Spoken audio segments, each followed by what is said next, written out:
Alrighty then, ladies and gentlemen. Welcome back to Rick the Rasslin Dad and His Boys late night television. Would you call this television? No. Okay. Not television, live streaming via the YouTubes and other social media outlets. We have an awesome show for you, fine ladies and gentlemen, the wrestling fans of the world, the wrestling cronies. We're going to be talking some fun stuff, but before we get into that, let's introduct. That's a word. You're struggling. Introduct. Let's introduct Loosen up a bit. Loosen my them up. fine Hey, co-host. you okay? You need a little something? Let me give you a I little. need a little something. Sitting to my immediate right, none other than Drew David Etherton. Daniel, thanks for investing in my life as a friend. Daniel. I was going to try to Cool. make this a really cute introduction because I thought you guys had the exact same middle names, and that was going to be funny. There was going to be this really cool tie-in. Thanks for, again, knowing about your friends. Well, friends is an extremely strong word to use to describe you. Good point. Drew Daniel Etherton, Smooth GD, sitting to my right, and sitting directly to the right of him, Jeffrey Douglas Rutledge. For some reason, David. I thought as soon as you said Jeffrey, I went Dahmer Rutledge. Okay, don't. I don't know why it came in. I think it's because they don't call him Jeff Dahmer, they call him Jeffrey Dahmer. So when you actually say Jeffrey, Not sure we need an introduction to Yeah, everyone. Well- you're a weirdo. This is, I don't know how long it's been, but it's been JDR. JDR Jeffrey David Rutledge. His middle name is not Douglas. It's David, named after his father, I believe. That is true. True story. If your middle name is David and you go to Famous Dave's on your birthday, you get half price off your meal. So if your first name is David, free meal. Never done it before. do you have to show ID? Check on out that? Famous Dave's. I've always wondered. I don't know. I don't know if you have to show ID or not, but you probably should have to because I think a lot of people would lie about that. Okay. Let's get Nobody started, cares about ladies that. and gentlemen. Let's get started. You could probably, if you were watching up to this point, we commend you. If somehow you're able to travel back in time, skip those first 5 minutes of the show, or however many minutes we are into the show, and let's get into talking some wrestling. Coach Rutt, what do we have in store for the fans tonight? What's on tab? What are we going to be talking about?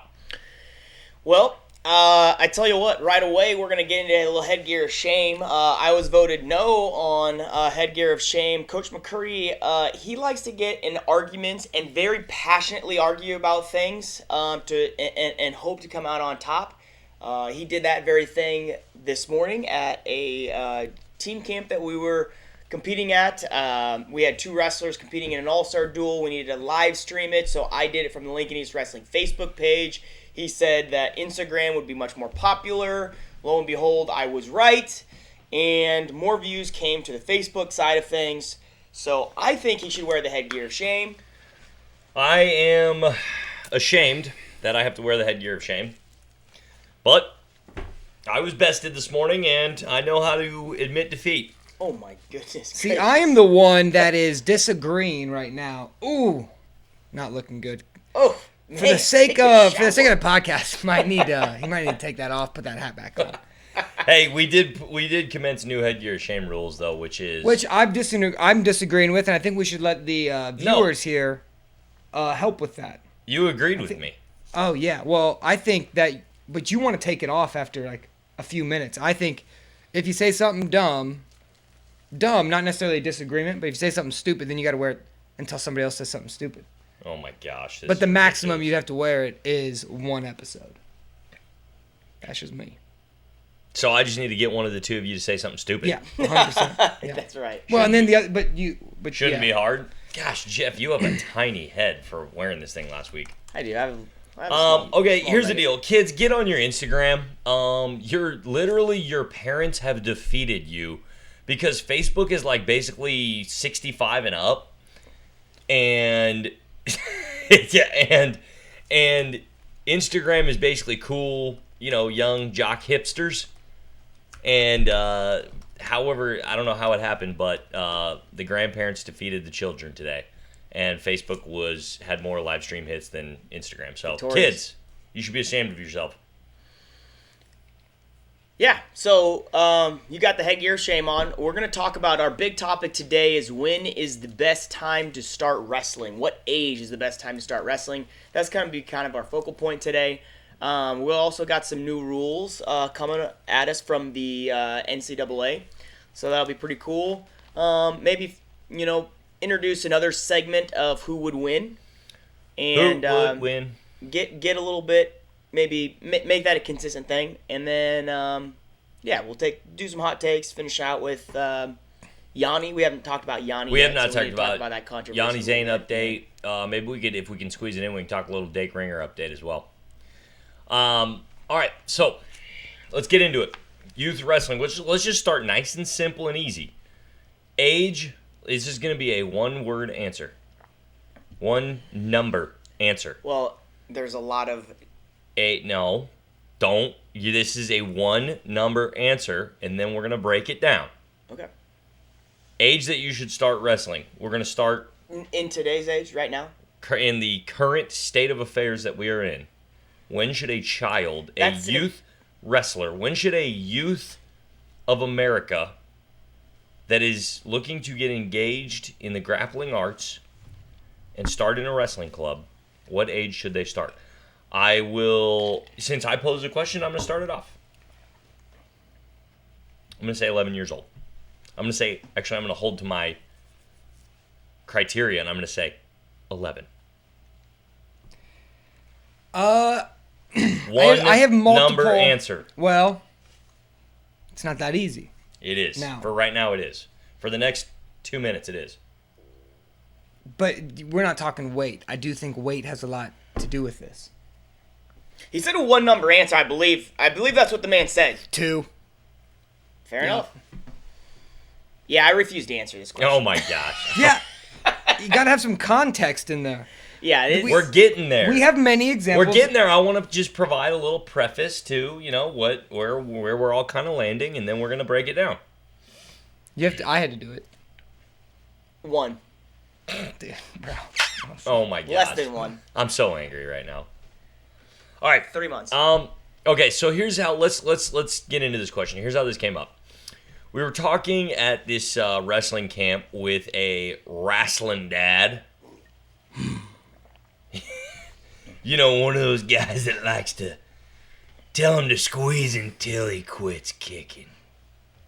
Get in there. Get angry. And we were talking with his dad about, I believe, what kind of the subject came to actually was baseball. Because you were talking about your nephew playing baseball, Coach Rutt. No, he started to talk about why he didn't have kids at camp, I believe, is how Oh, okay. got circled around. But, we're all hurting. We're all specializing right now. Every sport has their own kids, and how difficult it is if you've got wrestlers, which we all do, have other activities, other sports that are going on, and just being able to get kids to summer camps is difficult. So that's how the conversation began. Well, he talked about one thing that I thought was really fascinating. I'll just kind of sum it up. He talked about how, he believes as a dad that a child should be afforded multiple opportunities to try several different sports throughout their throughout their adolescent life and and even pre-adolescent life. And, he just said, hey, what we tried to do was encourage our kids to maybe pick one main sport if they felt like they wanted to do that. And that's kind of the sport that they really, put most of their time and energy into, but that they still try 2 or 3 other sports alongside that one main sport. And they just, and they're just there. They just do it. Maybe it's if you're a football player and football's your main sport and you're putting all your effort into that, you go out for track and you just, you don't go to anything other than the regular track meets that happen during the season and, the regular practices. You don't do anything above and beyond what the coaches just kind of require of you in the season, and that's it.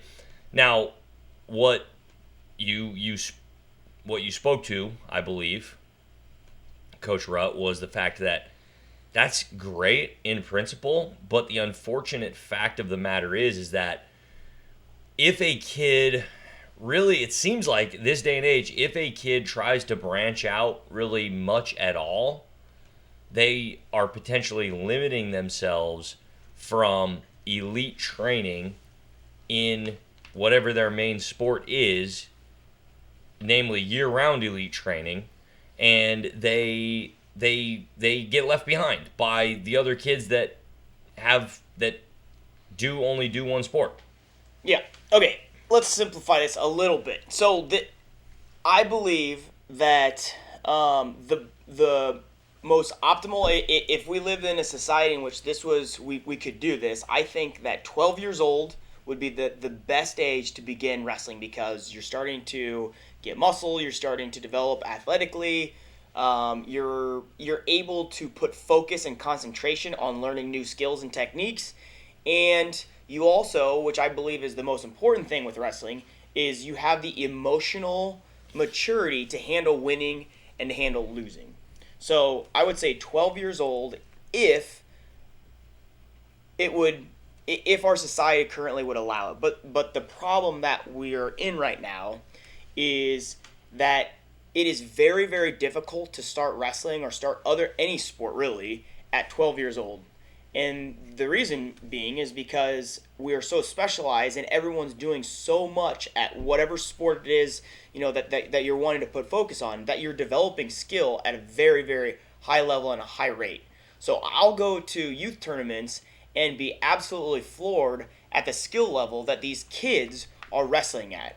Then I will go to a junior varsity wrestling meet, and even varsity wrestling meets for that matter. High school, you're saying, high school. And the youth wrestling really has more skill. There's more skilled wrestlers in youth wrestling than there are in high school. Now, where do they go, right? Kids quit. Kids get burnt out. They don't want to do it anymore because there's been so much pressure, and they view it as something that they just don't want to do. There's other activities that they enjoy more than the sport of wrestling. Yeah, so, it could be that they're specializing in another sport too. But yeah, I agree. My point is, they're gone. The reason why they're skilled, though, is because they've dedicated X amount of hours already to the sport of wrestling. Therefore, they would be excellent candidates to be very successful high school wrestlers. But by the time they get to high school, it's no more fun anymore. They don't want to do it. Yeah. So the problem that I have, and this topic is very real to me right now because I have 5 children. 5? Yeah, 1 on the way. So call it 6. Wow. 6. Might as well. So I've got 2 boys that both wrestled in Team Agogi, our youth club. Shout out. My oldest boy is 8 years old, and he will probably not be a wrestler. I would just guess personality-wise. He's not very competitive. But I asked him, I actually didn't ask, I actually kind of forced him to try out wrestling. That might be a different conversation. You're a bad person. And maybe we'll get into that. But he's going to hate you. Yeah, he might. And I actually got a very nasty letter I'll bring maybe in the next episode. What did it? Give us a brief synopsis of what the letter said. Something about, Dad, why can't you be like other normal dads and not make me go to wrestling? Yep. We got a regular old Rick on our hands. Yep. Hey. But I want him to try out the experience of wrestling and for him to start developing some skills without the pressure of competing.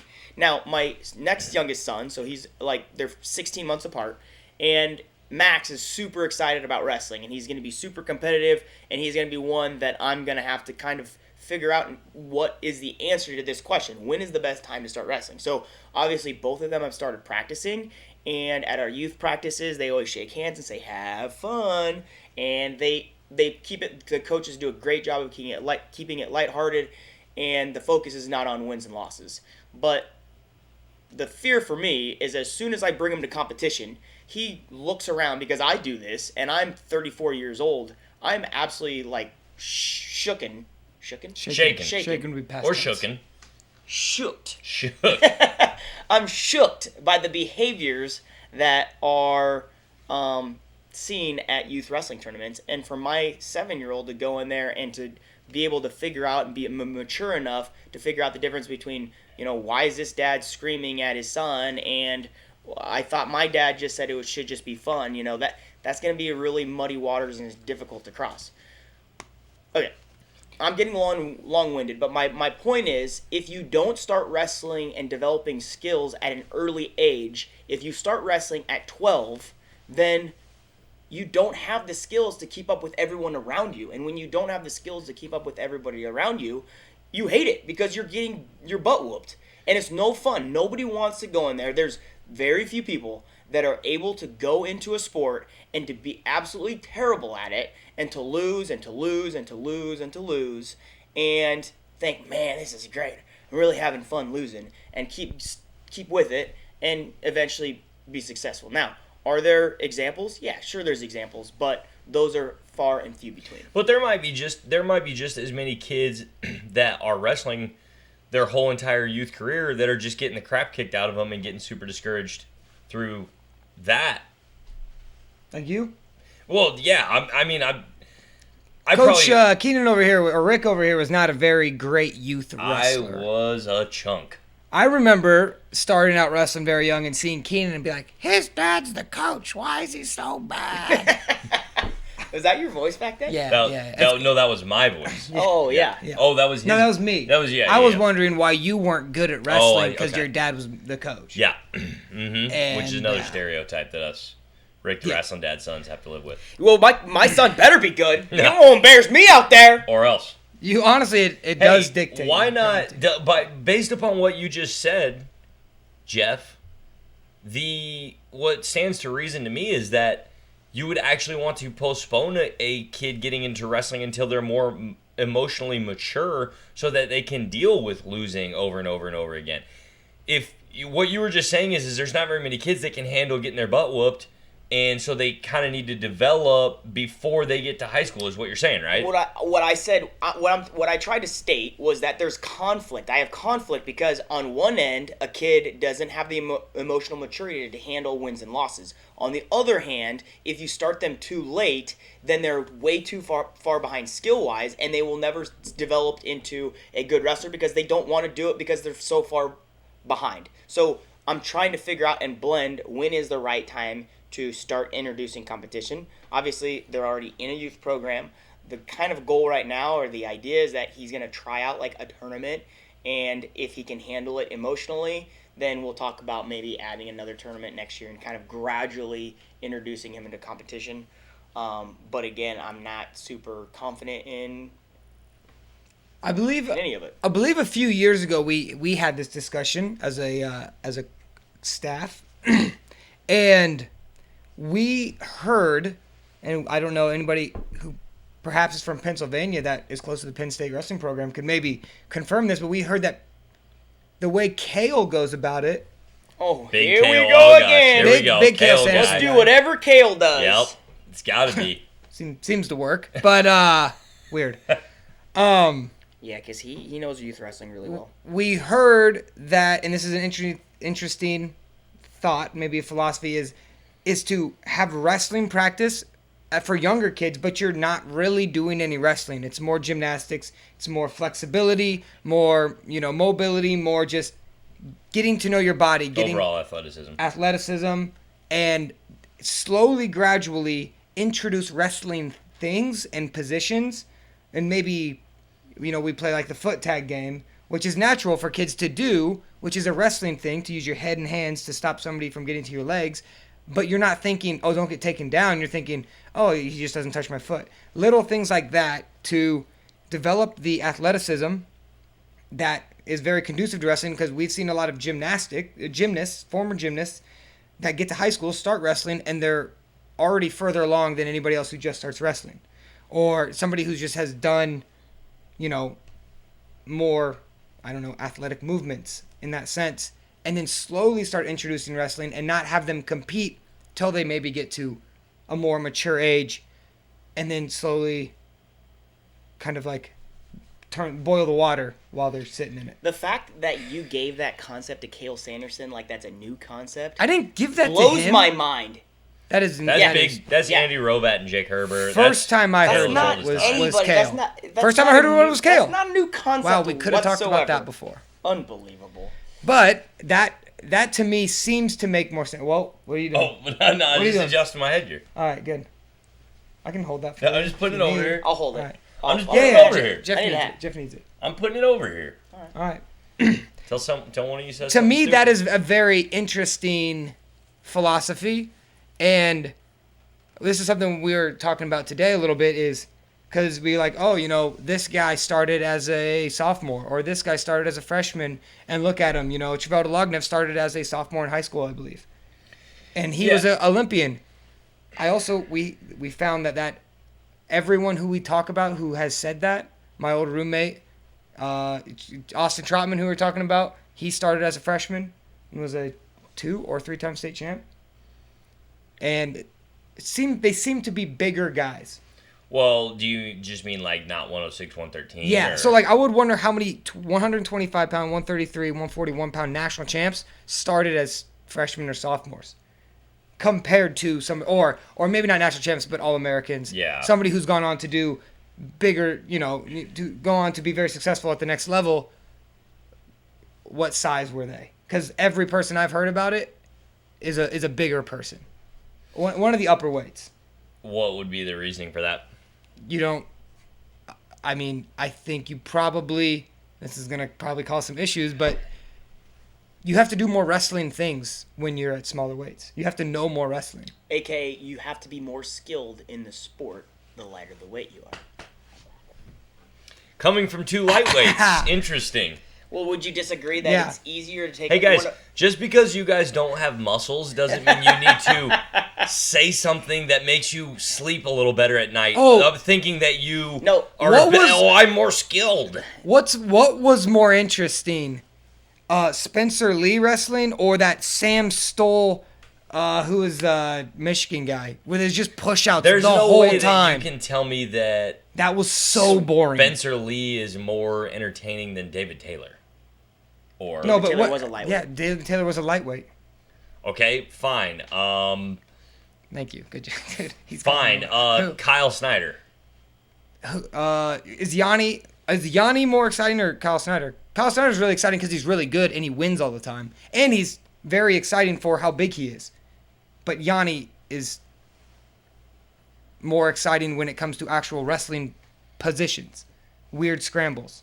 So you're saying Terrell wasn't a very exciting wrestler to watch? He was very exciting for heavyweight, which is why I think he was as successful as he was. Because he wrestled different than most heavyweights, and people who know him would be like, yeah, he didn't wrestle like most heavyweights.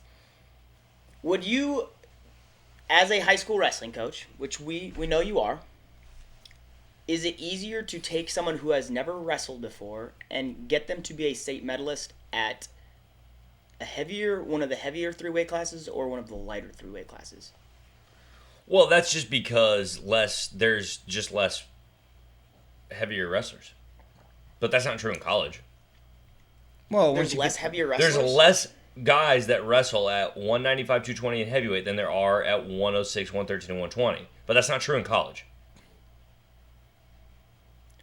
So what you're saying is that I would buy the fact that once you get to college, the skill level, the skill disparity definitely evens out, because people that are wrestling in college have dedicated themselves to being more skilled at the sport of wrestling. Oh, for sure. If you watch high school heavyweights or college heavyweights, college is way more exciting. It goes back to my original. This was like last week when we were talking about weight classes and about the why they want to take away 106. They want to take away the lightest weight class. That's a idiotic idea, because you're taking away an opportunity from somebody that has dedicated themselves to the sport of wrestling.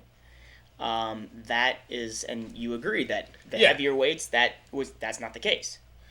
And let me finish with this. Wrestling is a sport that is for everyone, but it is especially for smaller, because there's not as many opportunities in other sports. Guys that are heavyweight, 220, 195, those guys are typically your successful football players. They do other things, whereas your 106, your 113, your 120, those guys are wrestling and developing that skill that we're talking about, because this is an opportunity for them. There's not as much opportunity for them. And they become jockeys, horse jockeys. That's true, and there's money in that. Yep. That's a good point, because you see that with a lot of other sports. Our biggest athletes and the best athletes that we have in the United States that are big can get paid in a lot of other sports. Football, basketball, potentially baseball. Whereas smaller guys don't make the best basketball or football players, so people go where the money is, which is why I was just watching the U.S. soccer game before. People think there's less money in soccer. Americans think there's less money in soccer, which is why we are not as good as other nations, because our athletes go to where they know the money is and where there's a better infrastructure, and where they see, if I get good at this, I'm a big guy, I'm 6'4", and I'm fast, I can play football or I can play basketball, get paid a lot of money. So most of our best athletes go there. I'm not saying our wrestling big guys are not good athletes. I'm just saying put LeBron James in at heavyweight and see what he does. Okay. I mean, oh my train gosh, him there. I already Train him crushed- there. I would definitely disagree with that. The fact that they're better athletes. I would say bigger are probably better athletes because they have a higher. No, I'm saying our best athletes don't choose wrestling. Okay. They choose football or basketball. So our So our best athletes that are smaller can't be successful in football or basketball because they're shorter. So that's why I think the best athletes in wrestling, or maybe you could say the most exciting athletes in wrestling, are usually generally smaller wrestlers because they have no other options. I think Drew should have to wear the headgear of shame for saying put LeBron James in at heavyweight. Yeah, he wouldn't make it. He's too big. Yeah, he just admitted Hold on. he was wrong. He just We need a admitted he was confirmation. Don't just let him out though. defend your case again. Now, LeBron would not be good at heavyweight. No. Train LeBron James if he. Let's say he's this size. Let's say he can make the weight. Okay. Train him in wrestling instead of basketball. Oh. He's like 6'8". Yeah. He runs like he's insanely fast. He's probably one of the best athletes the United States has ever had. I thought you were put Bo Jackson in there. I think Bo Jackson did wrestle. Yeah. He actually went back and said that if he could choose a different sport, go back and do a different sport, it would be wrestling. Yeah. Pretty cool. Yeah, and so, but a guy like that, an amazing athlete, doesn't choose wrestling. He chooses baseball and Money. Football where the money is. Or fame. Okay, thank you. I feel like I successfully defended that. Why? So, do you disagree with that? Well, I mean, are you guys trying to say that, like, our big guys aren't good athletes? No, I'm not saying they're I would not just say good athletes. 65, 57 pounder somewhere there. Because, I mean, I think Kyle Snyder and Nick Wisdowski are Oh yeah, I'm pretty not good saying athletes. they're not good athletes. I'm just saying most of our really good athletes don't choose that. They choose a different path. I would love to see what a Bo Jackson could do in the sport of wrestling. I think where we get a lot of very successful wrestlers is because Kyle Snyder is extremely athletic. I think we oftentimes, when we go down this road, we neglect to recognize. I mean, obviously being an athlete matters, but it's like skill level matters so incredibly much. Like, people try to make the argument that the main reason why LeBron James is so dominant is because he's so much a better athlete than everybody else. I don't know that I necessarily buy that. I mean, I think that you can put a guy in that's a way better athlete than. I mean, we've just seen this in wrestling so many times where, like, you know, and this is tough because then you get into the whole what are the qualities of athleticism, but it's like we've seen Ben Askren beat so many high level wrestlers that were way better athletes than him, or Bovesa Sativa for that matter, or, you know, a lot of the. I mean, it's like. Yeah, I get that. I mean, I'm not trying to say that athleticism doesn't matter, but it's just hard to quantify that whether or not that's going to be what is the difference maker in, you know, this sport or that sport or whatever. You saying there's an X factor like grit or something? Well, I'm actually making an argument for skill over pure athleticism, I think. Well, for sure, but they put in so much time. But if you're LeBron James, what is more lucrative to you? Putting in so much time into wrestling or into basketball where you can make as much money as he's made and not have to go to college and be millionaire at age 18? No, I mean, I'm fine with that. And I agree with you to an extent. I just think there are also a lot of guys that choose wrestling or swimming or whatever it is. I mean, yeah, I get it that the majority of the good athletes are going to basketball and football, but I think that doesn't also mean that you I just think there's a lot of really incredible athletes out there. Oh, for sure. And- But even look at what we have to do. So, when we are in the hallways and we're like, okay, maybe we need more big guys. What do? We try to sell football players on the fact that wrestling helps you with football, because we know that's what is incentivizing to them. And if wrestling incentivizes the football players, they're like, oh, if I want to get really good at football, if I want to get a scholarship, maybe I should wrestle because it helps me in that way. So it's just, I guess, subconsciously we realize this, and that's why our main tactic is to get football players out is, it's going to make you better at wrestling. Let's pull this conversation back. I need more water. Yeah, I need pull more. it back. What age is the best to start wrestling at? Yeah, and so the reason we got off on that rabbit trail in the first place was because we were talking about what makes or what would get a kid to actually try wrestling out, right? I can't remember, to be honest. Yeah, I know. We got so far down that rabbit trail, I can't even remember how we got on that topic. But let's look at it this way. If you're a 10-year-old and you've been playing, football since you were 5 years old. I don't know. They don't start kids in football that early, do they? What is going to incentivize you to try the sport of wrestling for the first time ever as a 10-year-old and just get into it? You're a football player. Football's your thing. You love football. You want to be in the NFL someday. How do we get that kid to wrestle? Tell them that wrestling will help them. Or have someone very close to them show them how much wrestling would help them. Because that's the biggest issue I see or not the biggest issue. That's one of the really big issues I see in youth wrestling is I want kids to start 10, 11, 12 years old. I would love it if we could just get tons of kids in that age range to get into the wrestling room. But none of them want to because they get into the wrestling room, and this is back to your point, Rut. They get in the wrestling room, they get the crap kicked out of them by kids who have been wrestling since they were 4, and they try it for a week or 2 weeks, and they quit.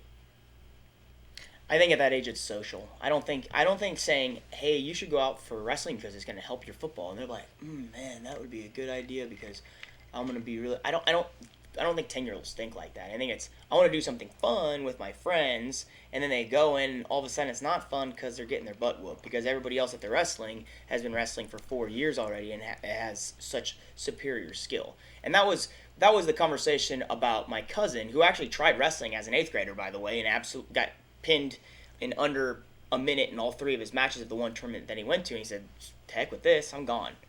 And his parents had a very laid-back approach, which at first I was like, that's the way you need to do it. He came, like, when he was a toddler, he was throwing a baseball, he was hitting a ball. He was really good. He had a natural skill for the sport of baseball. But they didn't do any of the youth, they didn't do any of the select leagues in the summertime, and all of a sudden high school hit and he can't make the baseball team. He's not making the high school baseball team because he didn't have 70 games every summer like all of those other kids. He didn't have those experiences, and so even though he kind of started ramping up at the age that we are saying would probably be the best time to start specializing, but he was too far behind.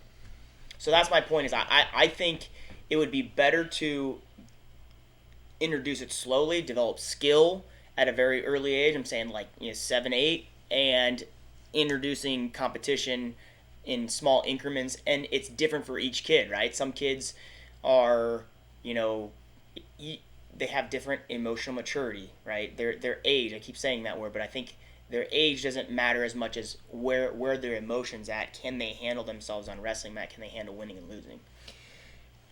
Here's where I'm struggling with it. Like, I want to find some statistics. I want to figure out some way that we can sort of quantify, like, whether or not specializing and putting in tons and tons of time early actually makes you better in the long run. Because, like you were saying earlier, Drew, we've got tons of you can find tons of examples of where kids didn't start until later and they became very successful. Now whether or not they were bigger guys or not, whatever. Let's just say we do know of lots of examples where kids started later and they ended up being really, really good wrestlers. Now, obviously, there's a myriad of factors that go into why they were a good wrestler. They were probably good athletes and, had good environments at home and all these different factors. But I'm wondering, is there something that is happening with these kids that we could do a better job of replicating with other kids? I'm just thinking about Jared Marr, one of your high school teammates, Drew, that was a diver, I believe, before he started wrestling. Started wrestling as a freshman in high school and was on junior varsity as a freshman, and then ended up as a 2-time state medalist, state runner-up by his senior year of high school. Now, we have to believe that, let's just assume, from what I remember of Jared, he put in a decent amount of time in the offseason. He did quite a few camps. Went with my dad to quite a few camps and, did some things. But I got to believe that if he would have been dedicated to the sport of wrestling like some of our, true mat rats, the guys that are just wrestling nonstop, going to Fargo, going to junior duels, going to, state freestyle and Greco, wrestling in all the big tournaments. If he would have put in that kind of time, like some of our, some guys that you do see, what would the limit have been for him? You know what I mean? Yeah, and I think for him, he got into it because it was a challenge, and now he's an officer in the Marines, and he just loves that physical challenge, and you have some guys like that. So that's what drew him to it, was the fact that someone told him that wrestling is the toughest sport you could ever do. So that's why he went and did it. But also, there were so many times for him that it was too much. We're wrestling too much. He's like, I'm getting sick of this. I need to stop. It was not some things when he would train in the summer. It was like, yeah, I want to take a break. He really just enjoyed it, and he was very athletic. And so that helps, and he was winning. So I think his potential could have been high. I told him if he was thinking about wrestling in college, and I'm like, man, if you dedicate yourself, he would have done very, very well. He also might not have made it to high school if he would have started before then. Right. And the reason I'm using him as an example is we have to at least say that it's possible. Now, it's not a perfect example because he didn't do all those things. He didn't do Fargo and junior duels and X, Y, and Z, and maybe I need to try to think of an example of a guy who has done that. Well, Terrell would be the example because Terrell did a lot of that stuff when he was in high school. But, I'm just saying it is possible. It's possible for a kid to start late, invest time when it matters, which primarily, if you're speaking towards a kid's college career or how good of a wrestler they're actually going to, their wrestling ceiling, a senior in high school or college wrestling level, are they going to be able to compete as a state champion in high school, or are they going to be able to compete at a high level in college? They're putting in the valuable time, which is primarily high school, and can it be done? And Terrell is the example. Now, he's obviously, I get that we're talking about outliers here, but it can be done. And so I'm wondering, is there a way that we can, here's the point that I'm driving at. A lot of youth wrestling parents think it can't be done unless my kid does, 100 matches a year and national tournaments all over the country from the time that they're 4. It can't be done. And what I mean by that is you can't be an elite, high school wrestler, state champion, Fargo All-American, and then become a college All-American, college, national champion. It can't be done unless you're 4 years old grinding 100 matches a year, national tournaments. Parents are thinking it's literally impossible. That's my perception. A lot of parents, that's the way. Well, I think they just see other people doing it, and I think the culture we live in is more is better. When we definitely know that's not true. More necessarily isn't always better. There needs to be breaks. You need to, enjoy the sport. I think the catalyst for all of this, you see a guy like David Taylor, who was amazing as a little kid and is still amazing to this day, is I think he just really enjoyed wrestling. And I think the joy of that comes in many different forms. Maybe you're more predisposed to it, like a Jared Marr, who just loved what the toughest thing was and wanted to compete. Or if it's the parenting that you have to where they don't put the pressure on you, or they encourage you in the right way, or they give and take. Like if they feel like it's too much, they know when to pull back, or when to push, when to not let you give up, when to just keep you going. I think every kid's different, and maybe there's not the perfect answer for every kid. But I do think, I don't even know where I was going with that, I'll be honest. Yeah. The reality is you're right. I think your point of people think more is better, and that's not true. We all know that, but the reason why this is fun to talk about it is because there's not really a right answer. We don't know. We'll never know. We'll never know whether Jared Marr would have been exponentially better at the sport of wrestling had he started as a second grader, because the reality is maybe he would have hated it and he wouldn't have been wrestling in high school. So we don't know the answer to any of this. It's a fun thing to talk about. I was jotting down, how many NCAA All-Americans do you think started after the age of 10 this past year? Not many anymore these days. I mean... Yeah, and that's true. Yeah. There can't be any more. There can't be very many these days. I mean, the most recent one that we know of, obviously, is Trotty, like we just talked about. And he's just a unique case. The David Taylor Kyle Dake scenario is a very fascinating one with regard to this argument, because my understanding is they wrestled quite a bit in youth wrestling, apparently, with Kyle Dake never winning. Kyle Dake apparently never beat David Taylor in youth wrestling, and I don't know if they wrestled in high school or not. I think I remember on the documentary that was done on the two of them, I think they talked about wrestling in high school, but I'm pretty sure the story is that Dake never beat Taylor until college, and now he's 9-0 against him since college and post-college, or something like that. It's just funny because one thing that I've heard Coach Rutt tell kids before, or that we've used with youth wrestlers before, is, okay, let's suppose you could have a youth national championship, or let's say, a youth national championship, a high school state championship, and a college, let's say, All-American spot. Okay, let's say you've got those three things. Now, you have to take away one of those three things. Which one do you take away? Right? I mean, most people are going to say, hopefully, youth national championship, because they don't.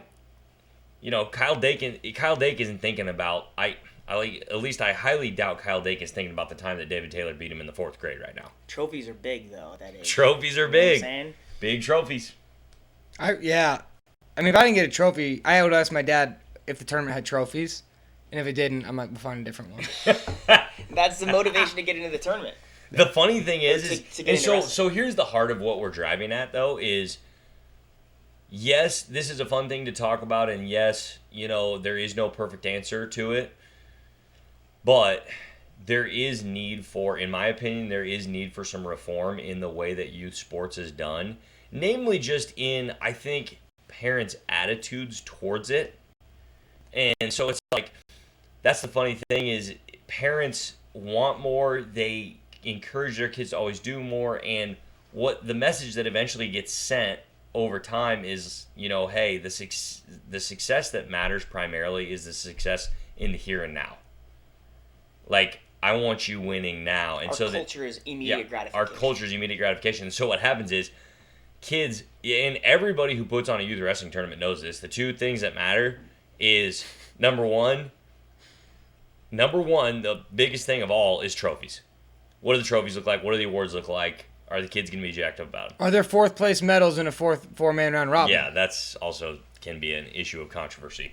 Yeah. One time I put on our tournament flyer that we would have 4th place medals, and I did, because I used the old flyer and didn't have 4th place medals, which it was a 4-man round robin bracket. So if you got 4th place, if you got 4th place, you went 0-3. Give me that fake bronze. I got ripped to shreds by parents for not having a 4th place medal.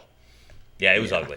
I think what it all comes back to, though, is whether it's a David Taylor at a young age or a Travell or a Austin Trotman or whatever example it is, most of the best guys in the world, the guys on the world team right now, probably don't dislike wrestling.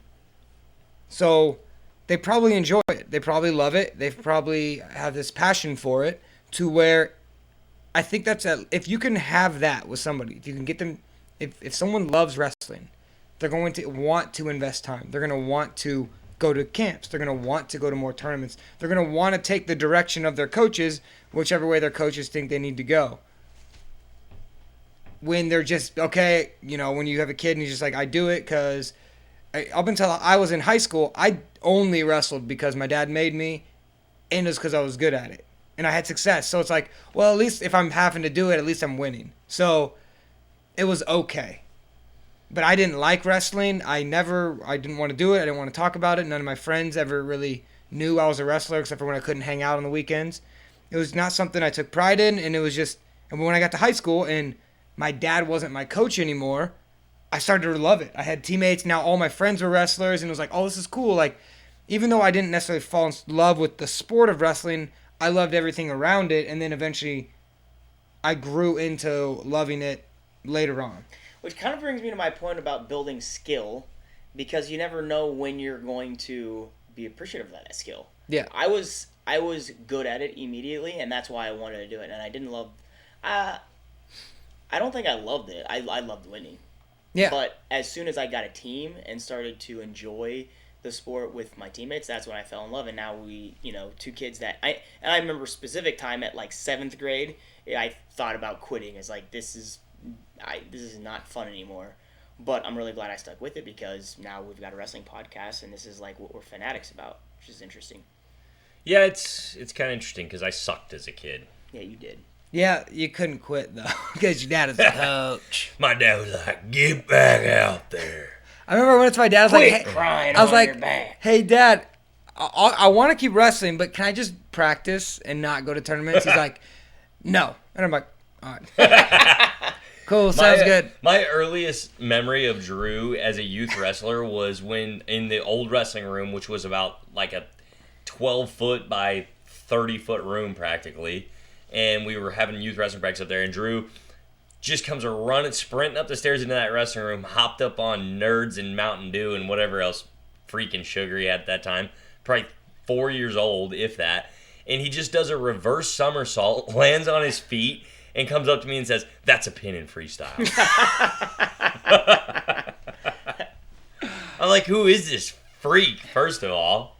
And why is he just... I think it was because I had just had my first freestyle tournament and I got teched in 4 seconds because this guy took me down and just rolled me. I'm like, what do you do? It was Danny Picorni. And he just rolled me and I go, what's this guy doing, Dad? And then the ref's like, all right, raise his hand. I'm like... He's like, you can't get rolled. I'm like, you didn't even hold me there. You just rolled me around. Didn't do anything. Yeah. All right, let's move on. That was some good youth wrestling chatter right there. Not bad.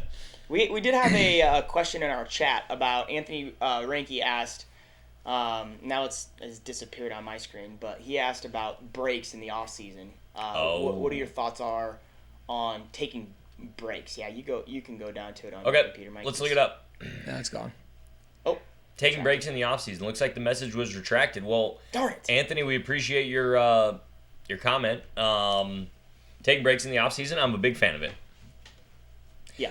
Here's the deal. You gotta have time where it's just less stressful. I think even our best wrestlers in the world do that. In some senses, a lot of people make the argument that our college season is kind of set up sets our guys up for failure. Now, I think that the evidence doesn't really support that, considering a lot of our college guys kick butt right after they get done with college. But the international season there's more of a ebb and flow to it. It's more of almost more of a mixed martial arts type of career where, you're going to train hard for 6 weeks, have a fight, train hard for 6 weeks, have a wrestling match, and then you're going to take some time to relax, rehab your body, and there's just more of a rhythm to it. Whereas in college, it's just 8-9 months of pure grinding. Well, also, what's like a prime amount of weigh-ins? I think that's something that if you're losing weight, you're cutting weight. Weigh-ins is huge. Like, do you want your guys weighing in 30 times a year? Do you want them making that cut and weighing in that many times? Or do you want it, especially when you get into dual part of the season, one weigh-in per one match? That's pretty tough. And while I do really like that in the sense of it grows the sport because you can put it on TV and people watch and it's kind of a spectacle, I think that's just something that should be visited. What's the perfect amount of matches and or then weigh-ins? Weigh-ins to matches, how many times should you be making weight depending upon how much your weight cut is? I think it goes back to Drew's original point was, do you love the sport or not? And the reality is wrestling is super stressful, whether it's a good stress or it's a bad stress. It's stressful, and whenever you have stress, you need to also have a time and period of refreshment. And we're on summer break right now. Students are not having to go to school, and hopefully they're more refreshed and ready to learn. But I as a teacher, I'll tell you, in May, it's difficult to get kids to learn or to be excited about learning because they've done it for 9 months and they're really tired and ready to do something different. So changing things up, I think, is very, very important. And I agree. I think our best wrestlers do it. Well, that's a good nice little bow tie on that subject, Coach Rutt. Yeah, we're going to have to kind of get going a little bit. We are going to have to get going. Let's just hit these rules real quick. Let's hit these rule changes real quick. Okay. So the NCAA just came out with some rule changes. Number one, first and foremost, no hands to the face, automatic point calls. Thank the Lord. So, from my understanding, it is now going to be a verbal warning similar to how they do in freestyle, and then eventually, if it continues, it can be called as an illegal hold. But it is no longer a point of emphasis in which somebody touches anywhere near the triangle of the face that you will be awarded a point, that was Nick Suriano's staff stock just went up. Yeah. If you disagree with the change of this rule and you need any further convincing, just go back and watch Dayton Fix versus Nick Suriano in the duel meet, and you will probably never want to watch another wrestling match again, and you will be in favor of this new rule change. Yeah. All right, good. Shorts. What's that mean, Coach Rutt? You can wear shorts in NCAA now. Yeah. Oh. Yeah. I like that. I don't know. A lot of people hate that, but does it matter? I mean, nobody. Well, I think it was because they didn't have a rule on it. Then people started doing it. I remember, I think it was Missouri, maybe had it for a year. Nobody's gonna wear shorts in college. I agree. That's why I even put that in there. I agree. I don't know. And no hair limit. That's the biggest one. Is that call that the PD3, even though he's not in college. The old PD3, no hair limit. So as in you could just have a ponytail. Yep. Well, you can have as long hair as you want. I don't like that. I don't think anybody. I think it harms you more than anything. Agreed. So I don't think it's. Yeah, but also I don't know. If a guy's got a big old long ponytail, he's gonna get it all the way down his back. But also it makes it a little harder for me to collar tie him. I'm saying collar tie and just pull his hair back. I can't get to his head. His hair too. That's not how hair works. It is. It slides Unless around you have back metal there. hair. Keep the headgear on. That's dumb. It slides around back there. That was dumb. Headgear of shame. Keep it on. And then stalling. They said there's new stalling rules, but it looked the same. So, warning, point, 2-point DQ. Just in case anybody was curious, we're talking about NCAA or NC2A. Hey, Adam Keysweater, just subscribe to the YouTube channel. We're talking about NCAA rule changes. We should put into next week's podcast high school rule changes because we just got notified of those last week, 2 weeks ago. It's interesting how high school follows suit with a lot of these as well. Oh, dude, let's get to hot takes number C. Well, we got to do at least one who would win. Okay. All right. We got to do it. Okay. Let's say this. This is what I'm going to say. I want to introduce the who would win and add some structure to how we're doing this, okay? Number one, who would win? This is not a wrestling match. It's not a freestyle match. It's not sumo. It is a full-out, no-holds-barred, fight to the death, okay? So you are one person. Let's just say, Keenan, you pick an animal. Okay. You would defend. You would introduce that animal and say how it is, highly destructive and how it could win. Yep. Then Drew, for example, would offer a counter animal, and then You would then rebuttal, make an argument as to why your animal would beat his animal, and then he would do the same for you. Okay. And then the person that is the judge would then decide who wins. Yep. Okay, the fight, and then we make it a best out of like 5 series. I'm thinking. Okay. Because it's an advantage. It's an advantage for you to go, for him to go second. So then the next week you would go second. Does that Yep. make?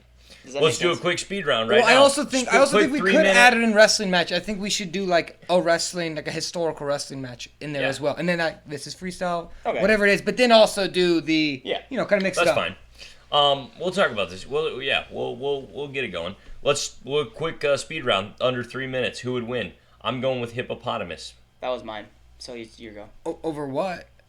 You have to get come it. up with an animal that That's you like think. You have to come Bigfoot. up- Oh baby. Bigfoot. Yeah, dude. Okay. Intelligent. Bigfoot. Okay, fine. Intelligent. No, honestly, I'll go with this.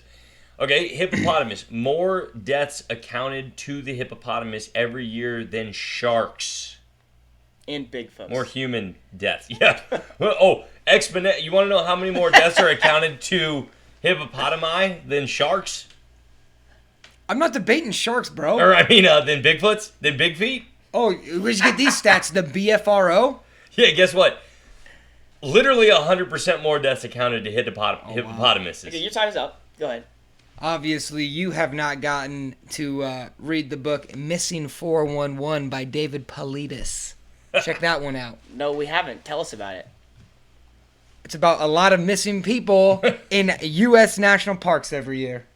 Oh, and so we're just Okay, gonna... no. You know what? There's no stats on this because people don't, it's a debate out there, which I believe the government is holding back from the people. Okay. Okay? But I'm going to just argue. I'm not going to argue on the kill count.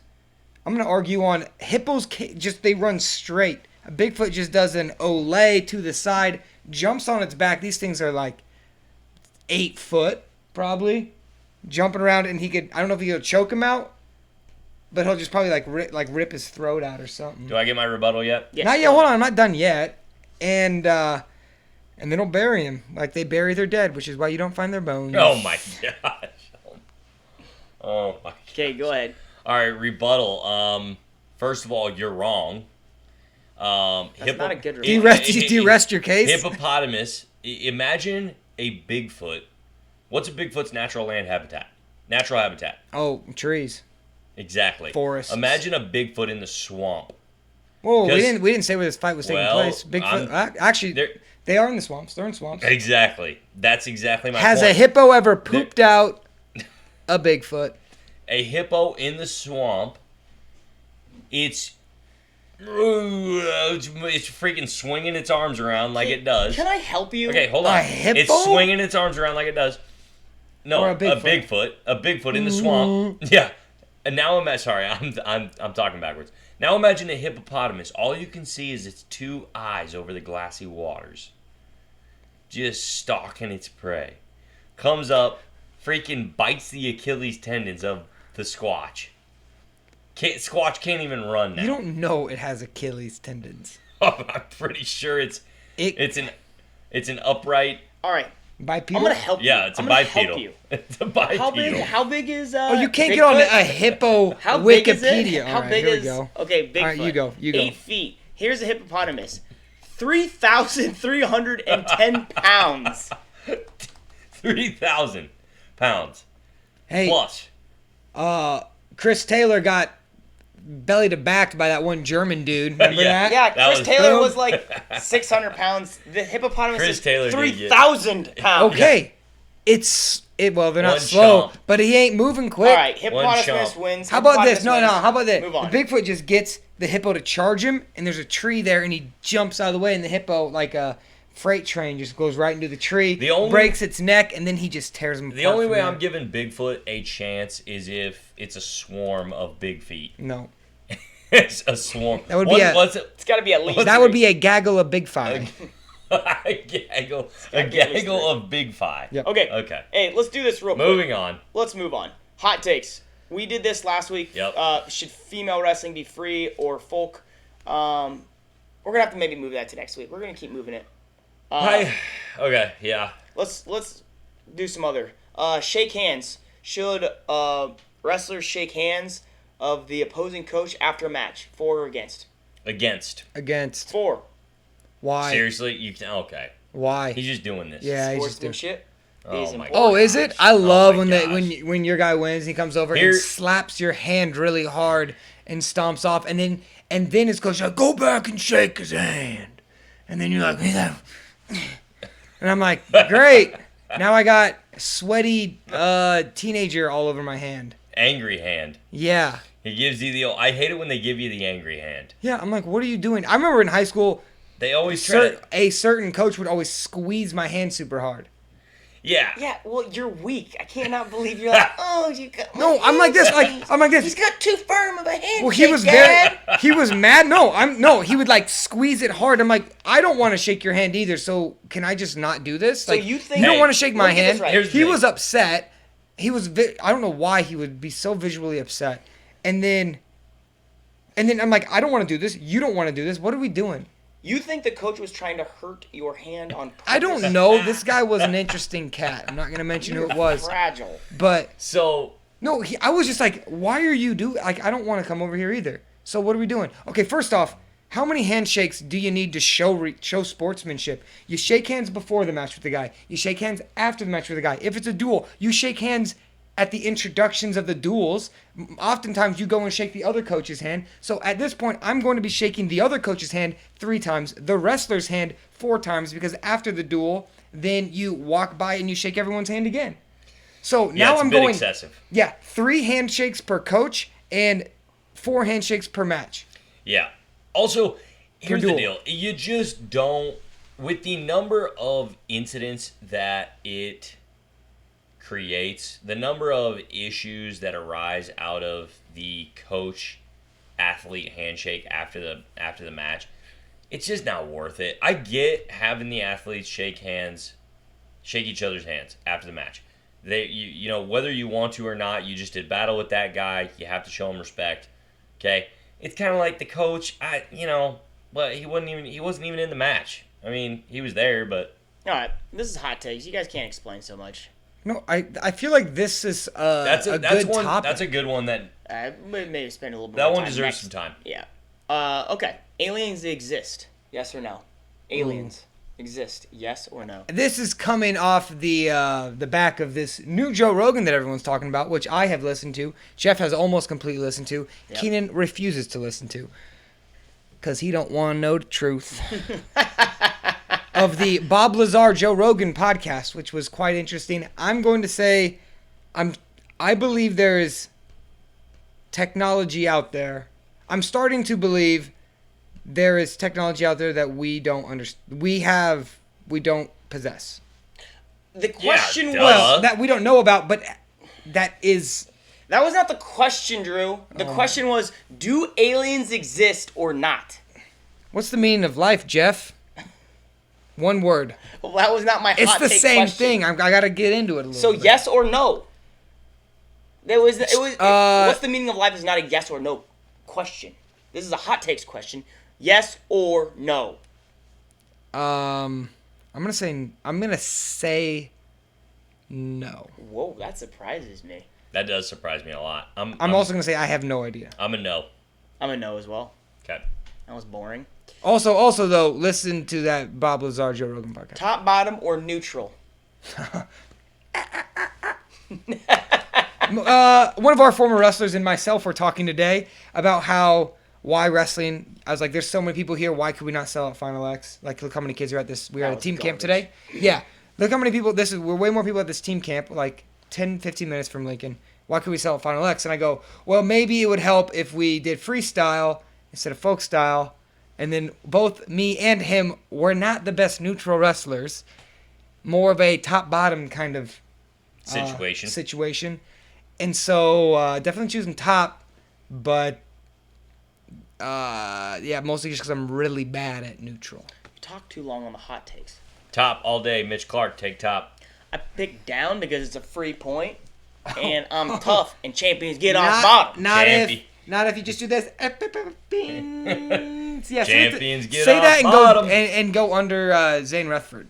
Last one. LeBron James starts wrestling in 3rd grade. Would he have AA'd at the NC2A wrestling tournament? No, he would have been too large. Oh, no, he would not have. He's 6'8". Yeah, but what's he weigh? Let's look this up. He's like 270, isn't he? He's looking it up. Yes, he most definitely. He's an NC2A. Oh, he's champ. 250. Yeah. Oh, for sure. NCAA champ. I don't know about No, champ. you said no. I don't know about champ. I would say I think he would AA. I think he would have a very strong shot. If he started in at 3rd AA. grade? he could AA. Okay, last one. He could. He might. Okay, who's... You don't think I he's a thought better that was a athlete than... rhetorical question. You don't think he's a better athlete than Nick Gwizdowski? Well, I think that Nick doesn't Gwizdowski's matter. a great athlete. Gwizdowski beats guys that are better athletes than him all the time. Not LeBron. Oh man. Not the king, bro. Last one. Gable Stevenson was a better athlete than Nick Gwizdowski. Gwiz just beat him. So far, he has. He's also 19 years old. Last one. Yanni deserves a 3rd match. Yes or no? Yeah. Yep. Yes. Yanni will get a 3rd match. Yes. Yes or no? Nope. Maybe. Yeah. I thought this is the hot takes. Yes or no? I my think, gun to my head, I gosh. think I'm going to say no. I've been back and forth. That's a lot of Cornell lawyers behind him. I know.